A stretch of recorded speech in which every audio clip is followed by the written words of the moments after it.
Well folks, the people have spoken. The 2025 federal election saw the Liberals, led by Prime Minister Mark Carney, return to power. They clinched 168 seats, a strong showing, though just shy of a majority. The Conservatives, with Pierre Poilievre at the helm, formed the official opposition with 144 seats. Now some big names saw their political fortunes fade. Poilievre himself lost his seat in Ontario. Jagmeet Singh, after a valiant effort, also lost his seat and stepped down as leader of the NDP.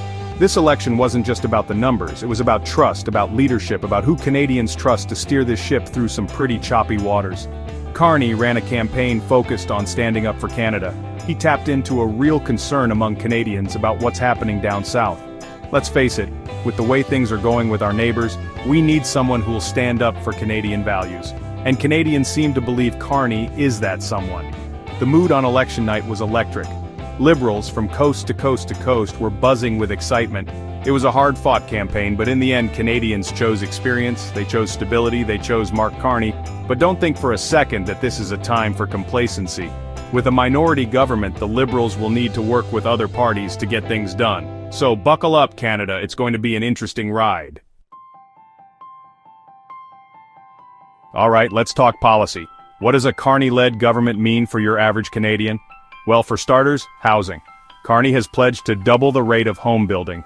He knows that finding affordable housing is a real struggle for a lot of folks, especially young people.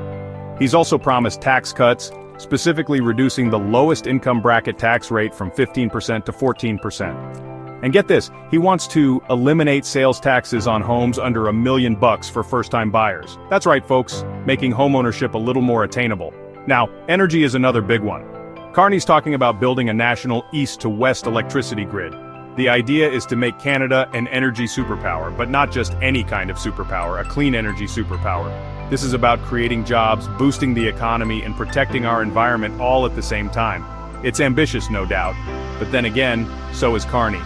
He's also pledged to increase defense spending to 2% of GDP, a significant jump from the current 1.4%. This, he argues, is necessary to ensure Canada's security in an increasingly uncertain world.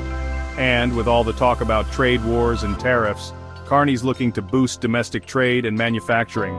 He wants to make sure that Canada is less reliant on other countries, especially when those other countries are acting a little unpredictable. So there you have it, a glimpse into Carney's vision for Canada. It's a vision of a stronger, more prosperous, and more independent Canada. Will he be able to deliver? Only time will tell, but one thing's for sure, it's going to be interesting to watch.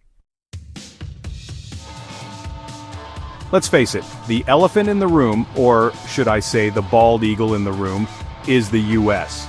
Relations with our southern neighbors have been, shall we say, a tad frosty lately.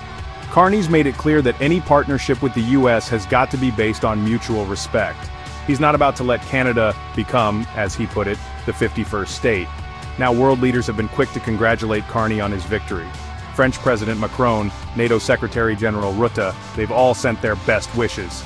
Even former Prime Minister Stephen Harper, a conservative, offered his congratulations. It seems like the world is breathing a collective sigh of relief that it's not the other guy. But back to the US. Carney's got his work cut out for him there. He's going to have to find a way to work with whoever's in charge down there. And let's just say, it's not going to be easy. But Carney's a smart guy, a tough negotiator, and he's got the full support of Canadians behind him. So, you know what? I wouldn't bet against him. The world is watching, folks. And I think they're starting to realize that Canada is a country to be reckoned with. We're not just America's hat. We're our own country, with our own values, our own identity, and our own destiny. And with Mark Carney at the helm, I think we're in pretty good hands. Okay, let's get down to brass tacks. A minority government means the Liberals will need to find some friends across the aisle to pass legislation. The NDP, with their 7 seats, are the most likely dance partner.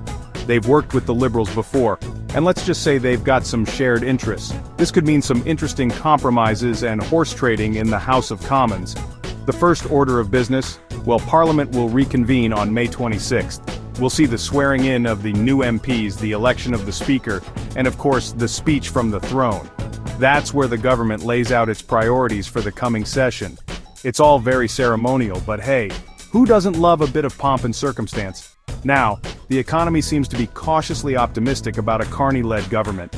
The stock market's been doing a little dance, and that's usually a good sign. But there are challenges ahead. The US trade situation is still a bit of a wild card, and then there's the small matter of actually implementing all those campaign promises. But for now, let's just take a moment to appreciate the fact that we live in a country where we get to choose our leaders. We get to have our say, and that, my friends, is something worth celebrating. So, put on your party hats, Canada, and let's see what the future holds. It's going to be a wild ride.